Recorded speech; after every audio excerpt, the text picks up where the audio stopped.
Mesdames, Messieurs, bonsoir. La une de l'actualité d'Éthique, c'est surtout l'introduction, l'annonce de l'introduction pour très bientôt de Facebook en bourse. Le réseau social vise, s'il vous plaît, 5 milliards de dollars, ce qui va faire de son fondateur, Mark Zuckerberg, l'un des 3 hommes les plus riches de la net économie au monde.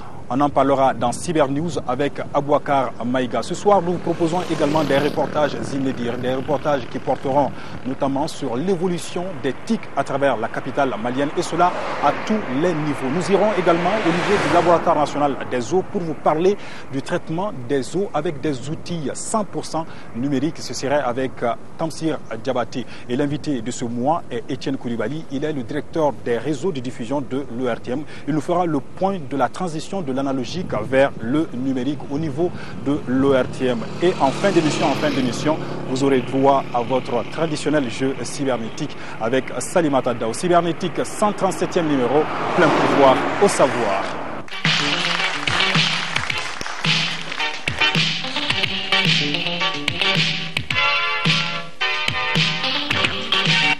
Une fois de plus, toute la jeune équipe de Cybernétique est très ravie de vous retrouver. Aujourd'hui, à Bamako, ce sont de milliers de litres d'eau qui sont consommés. Le traitement de cette eau est facilité aujourd'hui grâce aux outils informatiques dont dispose le laboratoire national des eaux.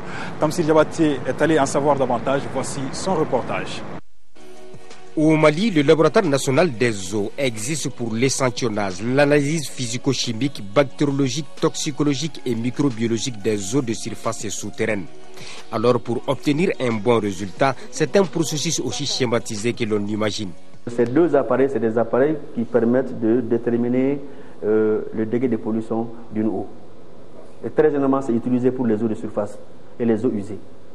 Après avoir fini de procéder à la stérilisation des matériels, on procède à la filtration d'eau. Et après cette filtration d'eau, voilà des incubateurs qui répondent aux normes internationales. À partir de ces incubateurs-là, on contrôle le développement des microbes.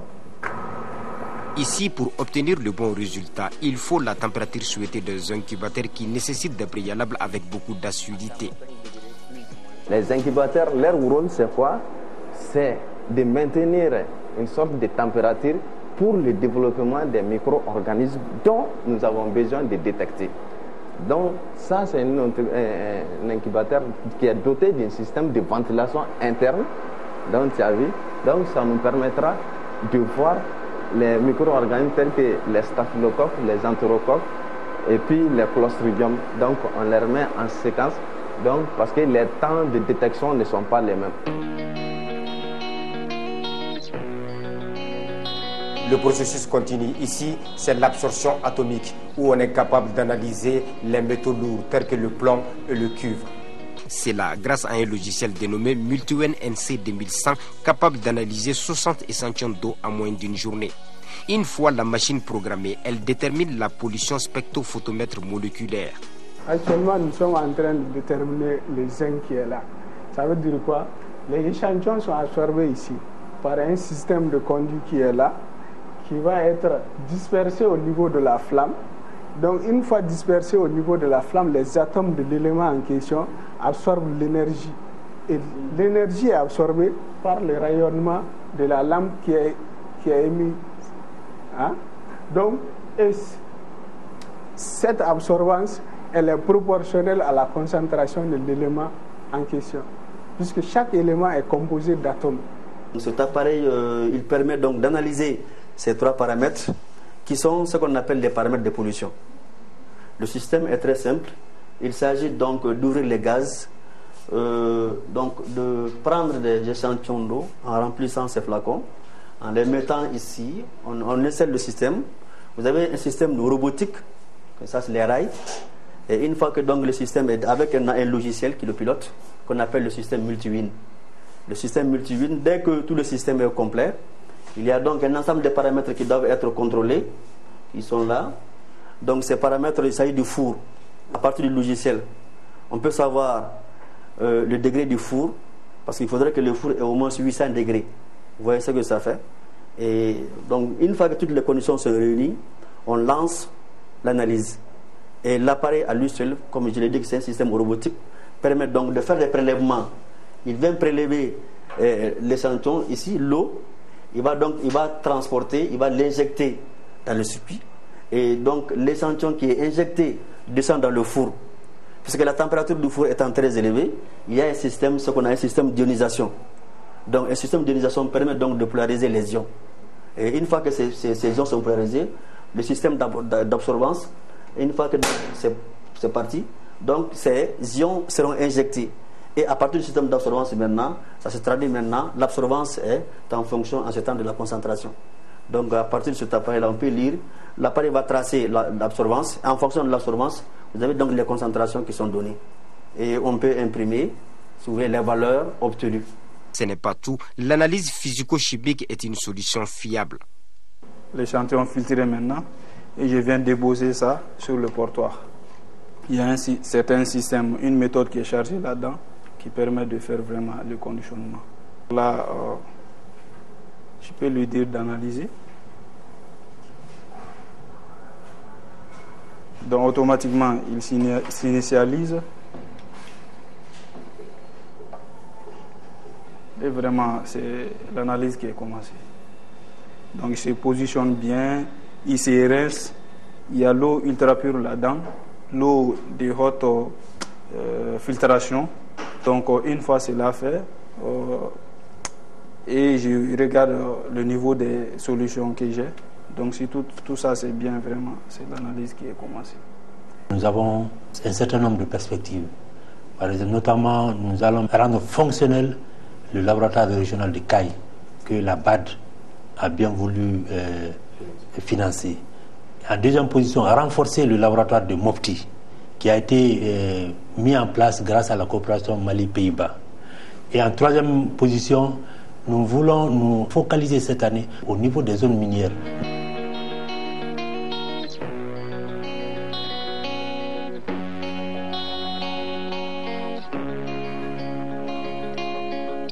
On va vous dire simplement que le train de la nouvelle technologie est en marche et le laboratoire national des eaux a déjà épousé le rythme de cette nouvelle technologie. Merci beaucoup Tamsir Diabaté. Ce qu'il faut ajouter, c'est que ce laboratoire a également besoin de connexion Internet pour plus d'efficacité dans son travail. Pas de souci, aujourd'hui à Bamako ou au Mali, ils sont très nombreux, les providers, je vais dire les fournisseurs d'accès à Internet.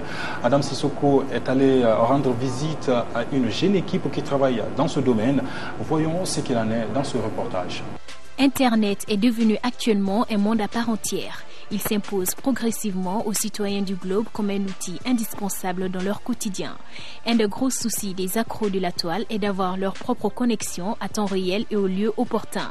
C'est là qu'interviennent donc les fournisseurs d'accès Internet. Au Mali, en plus des 2 opérateurs de téléphonie mobile, plusieurs autres fournisseurs se font de plus en plus connaître sur le marché des NTIC. Nous sommes fournisseurs d'accès à Internet au débit sans fil. Nous faisons de la création et l'hébergement des sites. Nous disposons d'un pack de sécurité pour la sécurité de votre pack informatique et nous faisons de la confection de badges et la maintenance informatique et nous avons un service après-vente de très bonne qualité. Pour faciliter la navigation aux abonnés et répondre aux exigences du marché, la jeune équipe de cette entreprise informatique a mis en place plusieurs équipements. En voici quelques-uns. Ça, c'est le VSAT, c'est la connexion satellitaire. Au fait, nous avons nos providers aux États-Unis. Ça, c'est un VSAT de 2.8. Donc, nous avons notre connexion directement sur les satellites. Donc, c'est en faisceau RC1. Donc, ça, c'est les BUC, les LNB, et puis la VSAT d'une diamètre de 2.8. Ce VSAT permet de prendre la bande passante avec nos partenaires qui lancent leur bande passante sur les satellites. Et nous prenons notre bande passante en connexion satellitaire et en faisant la transmission en faisceau RC1 par nos autres antennes qui sont les relais. Nous avons à peu près 4 relais au niveau de Bamako. Ça, c'est les antennes émettrices. C'est en base de ça que nous pouvons connecter les clients par les 3 antennes que nous avons. Nous avons 2 antennes qui sont les 5 GHz et puis nous avons le 2.5 MHz. Donc, c'est des antennes de short portée. C'est ce mini VSAT qui permet de faire la transmission puis l'émission en même temps. C'est des antennes MIMO, c'est-à-dire des antennes qui peuvent recevoir plus de mégas en rentrant et puis plus de mégas en sortie aussi. Donc ça, c'est la technologie de UBNT et c'est la technologie fiable et stable. C'est des antennes aussi qui permettent de faire les point-to-point. Point-to-point technologie, c'est pour stabiliser la bande passante sur RC1. Donc si vous avez la technologie point-to-point, c'est ça qui donne réellement les hauts débits que les clients ont besoin. Par exemple, 1 méga, 2 mégas, jusqu'à 10 mégas, stable et puis sans coupure. Ce qui est intéressant, c'est que les abonnés ont non seulement droit à une connexion haut débit, mais ils ont aussi le choix entre différents modes de connexion. On a un package home qu'on appelle Free qui va de 256 à 384. Nous avons un autre package on a appelé Zonzani, vu que c'est rapide et abordable aussi. Et ce package va de 384 jusqu'à 512. Et nous avons notre grand package qui est le business, qu'on appelle Rocket en même temps, qui commence de 512 jusqu'à X mégas. Au moment où Internet est de plus en plus sollicité, aussi bien dans les grandes villes que dans les zones éloignées, de nouveaux fournisseurs d'accès à la toile comme Comsat sont donc les bienvenus pour le bonheur des internautes. En tout cas, ça ne fait que nous rapprocher davantage. Et comme vous le constatez, nous sommes ici dans un cybercafé de la capitale malienne, Bamako. Bamako qui évolue au même rythme que les nouvelles technologies. Ça change en Europe, ça change aux États-Unis, partout dans le monde. Comment est-ce que ça change ici au Mali? Salimata Dao s'est intéressé à la question.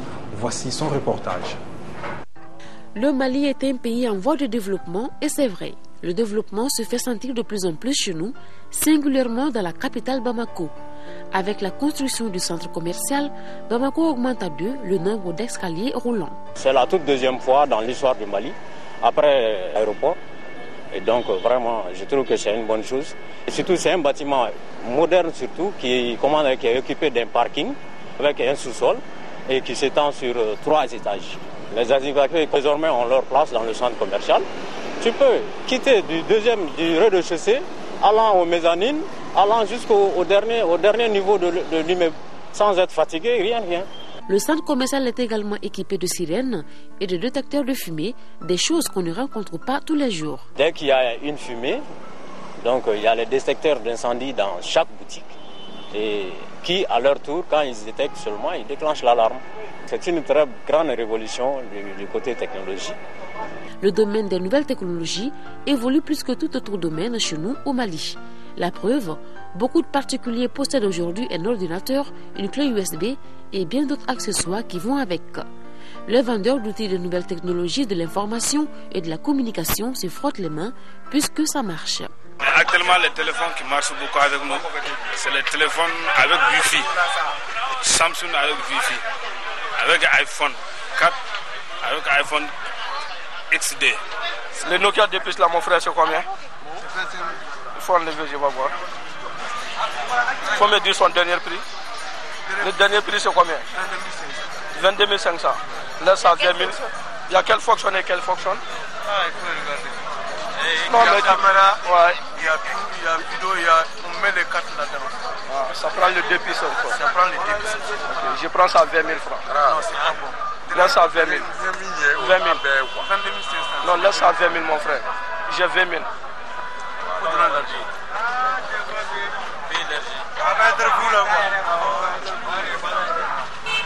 Tu peux me faire les factures? Le plus demandé, c'est même pas les ordi, mais c'est beaucoup plus les tablettes numériques là. Et surtout soit en iPad, actuellement on est déjà en iPad 2 là. Je veux peut-être mon exemplaire que je vais vous montrer là. C'est ça l'iPad 2. Ce modèle-là, il est super bien demandé, tout le monde le veut. Mais il y en a qui se posent des questions, mais est-ce qu'on peut mettre une clé USB, est-ce qu'on peut mettre une carte SD? Et ils ne le savent pas et on leur dit si, effectivement, parce qu'il y a des petits accessoires. Par exemple, celui-là, vous le connectez juste un peu, on va dire, je crois que c'est là, voilà. Donc au bout là, on met le chargeur.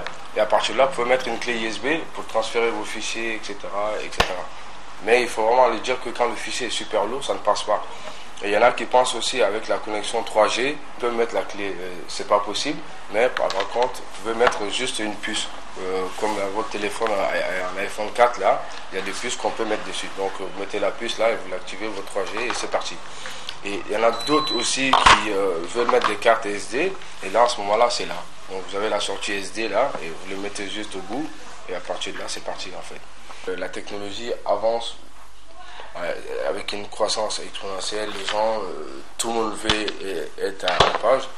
Alors, je crois qu'il va vite falloir aussi que nous, on se mette vraiment au travail et pour pouvoir répondre à ça. Parce qu'il y a un besoin qui est là et les Maliens voyagent beaucoup, les Maliens sont super cultivés et les gens sont super renseignés. Donc on ne peut pas les baratiner, on est obligé de ramener ces dont ils veulent. Le Mali est un pays sahélien et donc nous avons beaucoup de soleil. Tout le monde sait que le soleil est une source naturelle d'énergie par excellence. 2011 a vu la naissance d'un chef-d'œuvre dans le domaine de la circulation routière. Ce chef-d'œuvre, c'est le feu tricolore. Muni de compteurs, il marche à l'aide de l'énergie solaire. C'est un investissement lourd, certes, mais pas de facture à la fin du mois et pas de pollution. Les usagers de la route sont ravis. Avec ce fait-là, je crois que le courant va diminuer. Le prix du courant va, Inch'Allah. C'est bien, c'est très bien, c'est autonome. Si ça résiste, c'est bien. On peut déjà, avant d'arriver, on peut prendre toutes les dispositions. C'est bon, c'est bon. C'est bon? Ouais. Vraiment, c'est bon? Ouais. C'est bon, très bon. Ces dernières années, le Mali a beaucoup changé. 2012 nous réserve sûrement la réalisation de grands projets. Et voilà Bamako qui s'adapte de plus en plus à cette révolution numérique. On passe à présent aux nouvelles de la toile. Vous savez, Facebook vient d'annoncer son entrée pour très bientôt en bourse au niveau de Wall Street. Et au même moment, c'est Nokia qui lance son tout nouveau téléphone doté de Windows Phone. Et enfin, Sony également a lancé sa nouvelle montre dite intelligente. Voyons tout cela dans Cyber News, réalisé ici par Abouakar Maïga et Adam Sissoko.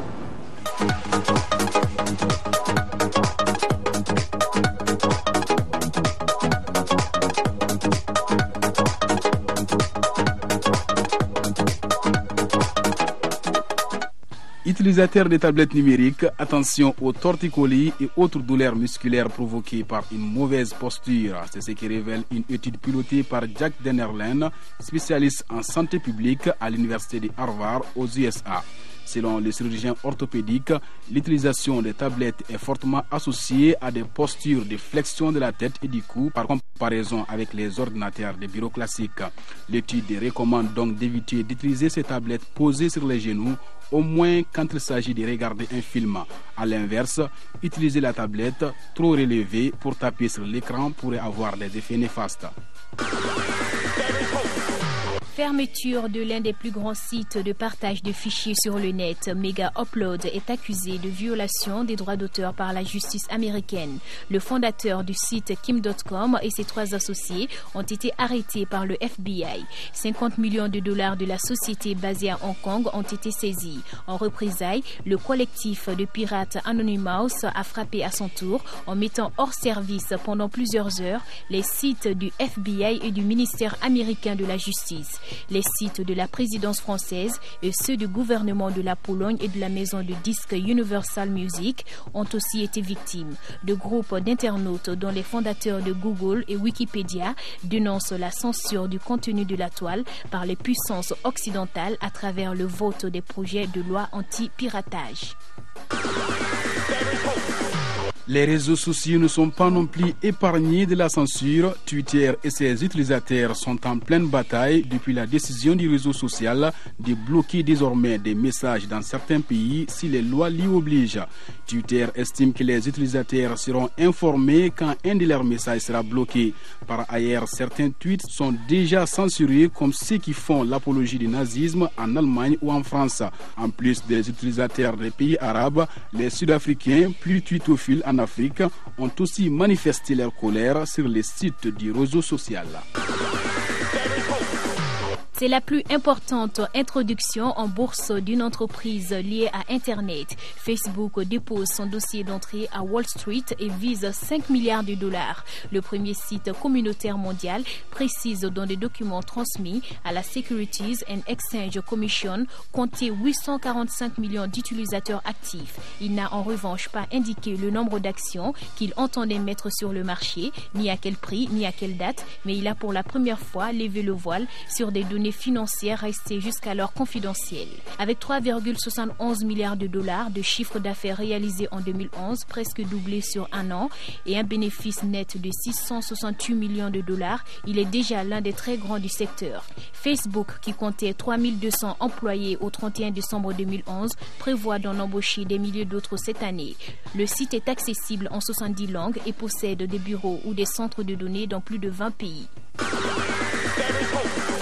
Sur la toile toujours, Google est condamné en France pour abus de position dominante. Ce sont 50 000 € de dommages et intérêts que Google et sa filiale française devra verser à l'entreprise de cartographie française Bottin Cartographe en réparation des préjudices subis.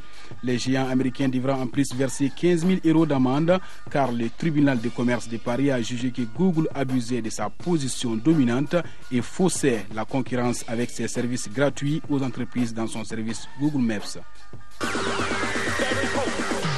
Dans une autre affaire judiciaire, Samsung est soupçonné d'abus de position dominante par Bruxelles. La Commission européenne a ouvert une enquête à l'encontre de Samsung Electronics pour vérifier si le géant sud-coréen a abusé de ses droits sur ses brevets pour biaiser la concurrence sur le marché européen de la téléphonie mobile. La Commission cherche à savoir si Samsung n'a pas violé son engagement irrévocable de 1998 auprès de l'Institut européen des normes de télécommunications qui consistait à accorder des licences d'utilisation de ces brevets concernant la téléphonie mobile en Europe en termes justes, raisonnables et non discriminatoires. Lumia 710 est le premier téléphone Windows Phone de Nokia. Il vient d'être récemment lancé au Canada d'un format sensiblement identique à celui de Lumia 800.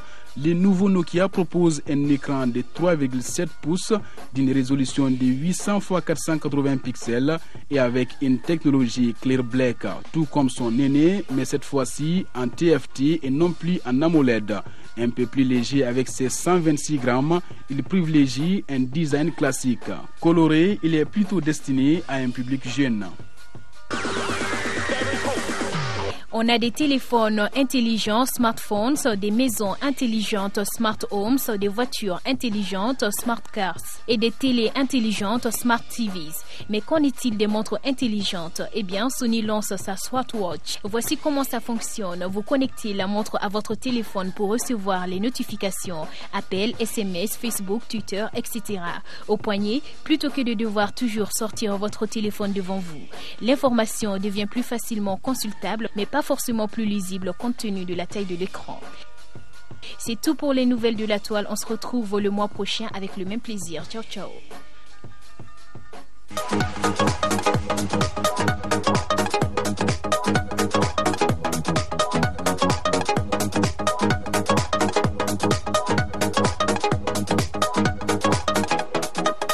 Nous passons à présent à l'invité du mois. Ce soir, nous recevons Etienne Koulibaly. Etienne Koulibaly est le directeur des réseaux de diffusion de l'ORTM.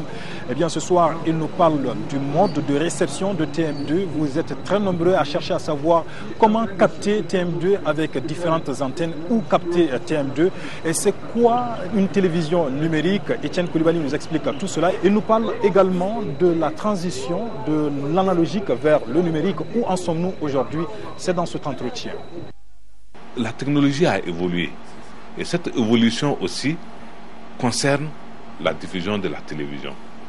Bon, c'est ce qui fait qu'actuellement, on commence à diffuser en numérique dans les pays développés et cela nous concerne aussi et c'est d'ailleurs obligatoire parce que nous ne sommes pas fabricants. Nous ne sommes pas fabricants d'émetteurs. Donc cette numérisation permet à un émetteur dans le temps, si c'était analogique, une fréquence pour un programme, mais aujourd'hui, en une seule fréquence, on peut mettre plusieurs chaînes, plusieurs programmes, et en même temps, d'autres choses, n'est-ce pas? On peut mettre Internet dedans, on peut mettre plusieurs choses dans la même fréquence. C'est pourquoi c'est beaucoup plus bénéfique d'aller vers le numérique. Cet appareil, tuner numérique, permet de nous donner le signal maintenant en audio et en vidéo, donc maintenant qui est transmis sur notre écran lorsque nous sommes en position en mode AV. Donc si je comprends, d'ici 2015, nous sommes obligés de changer tous ces téléviseurs analogiques qui se trouvent chez nous. Pour quelqu'un qui veut recevoir directement, oui. Sinon, un téléviseur, en fait, est composé de deux parties essentielles. La partie moniteur qui constitue l'écran et les amplis. Bon, ça c'est technique. Et la partie HF qui permet de capter le signal. Et c'est là que se situe la différence. Quand le signal est numérique, en ce moment, il faut avoir un tuner numérique qui va démoduler et te donner la vidéo et le son dont tu as besoin. Mais si le signal est analogique, il faut aussi avoir un tuner analogique. Là, ça se situe à l'intérieur du téléviseur. Maintenant, pour un téléviseur qui n'a pas le tuner numérique, on peut utiliser un tuner numérique hors du téléviseur qui va démoduler le signal et le mettre sur ton écran qui constitue simplement un moniteur en ce moment. Donc en ce moment, les téléviseurs ordinaires qui ont des entrées AV peuvent être utilisés, mais en ce moment, il faut le set-box, c'est-à-dire le tuner numérique.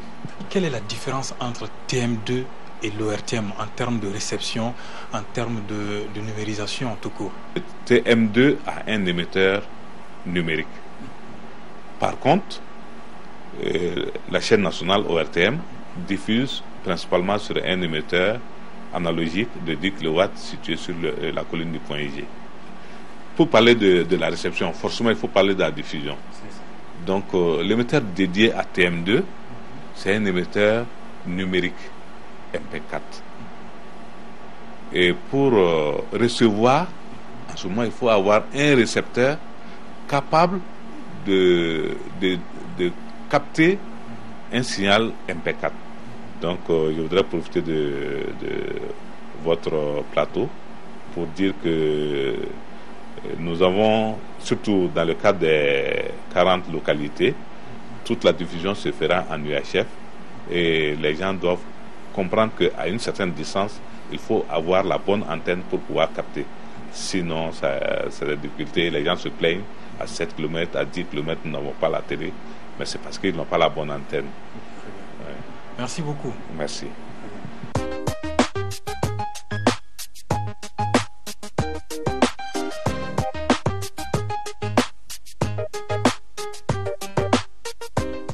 Bienvenue à vous aux Jeux cybernétiques. Tout d'abord, nous allons vous rappeler que le gagnant du mois dernier n'est toujours pas venu chercher son cadeau. Alors, Ibrahim Dao, si vous êtes maintenant devant votre poste téléviseur et que vous regardez Cybernétique, nous vous demandons de passer ici même à l'ERTM pour prendre votre cadeau qui vous attend. Eh bien, fidèles téléspectateurs, vous avez été encore plus nombreux à répondre à notre question. La question de ce mois-ci, c'était le nom de l'invité de l'émission. Il s'agissait bien sûr du ministre Modibo Ibrahim Touré, le ministre des Postes et des Nouvelles Technologies. Nous allons voir maintenant qui va remporter le cadeau de ce mois.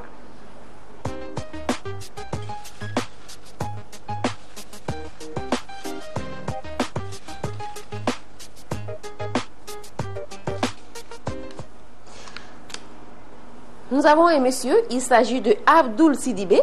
Il a comme email rpires7@yahoo.fr. Alors, monsieur Sidibé, félicitations et vous pouvez passer dès demain à l'ERTM pour récupérer votre cadeau. Nous passons maintenant à la question du mois. Nous sommes au combienième numéro de Cybernétique? A, 132e, B, 138e, C, 141e ou D, 137e. Vous pouvez envoyer vos réponses à l'adresse suivante: cybernétique.ortm@yahoo.fr. Nos salutations aux étudiants maliens qui sont en Russie et qui nous ont envoyé beaucoup.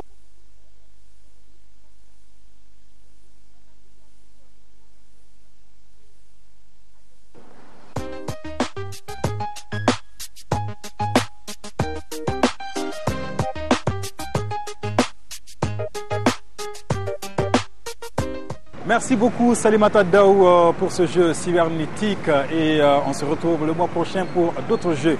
Il faut ajouter que nous attendons de la part de nos très chers téléspectateurs des critiques, des suggestions et surtout des propositions. C'est donc tout pour ce 137e numéro de Cybernétique que j'ai eu l'immense plaisir de vous présenter. Grand merci à Bouakar Maïga pour la post-production. Merci également à Zoumana Traoré caché derrière cette caméra Et merci à toute l'équipe de reportage, Tamsir Diabaté, Adam Sissoko, Salimata Daou. Nous vous retrouvons le mois prochain pour le 138e numéro de Cybernétique, au cours duquel nous allons vous lancer le concours Cybernétique édition 2012 qui concernera tous les jeunes du Mali, Inch'Allah. D'ici là, portez-vous bien et surtout, prenez bien soin de vous. À très bientôt.